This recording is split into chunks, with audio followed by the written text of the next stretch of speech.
J'ai écrit ce spectacle, c'est moi narrativement, il n'y a que moi là-dedans. Par contre, sur le côté plus comédien et mise en scène, eux font un boulot de dingue. Parce que côté mise en scène, c'est eux qui par moment vont me dire va à gauche de la scène, va à droite de la scène, va faire un monologue parce que j'ai mis une douche à cet endroit-là.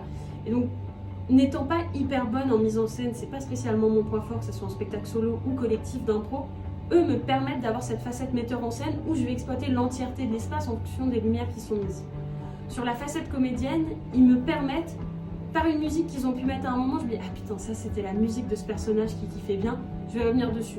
Par une ambiance au milieu, je vais me dire ok, là ils veulent le retour de ce personnage-là. Ou tout simplement se dire bah moi j'ai envie de le garder que 30 secondes, eux ils me font durer cette scène beaucoup plus longtemps, c'est-à-dire qu'il a beaucoup plus de potentiel que j'aurais pu le penser moi toute seule sur ce personnage.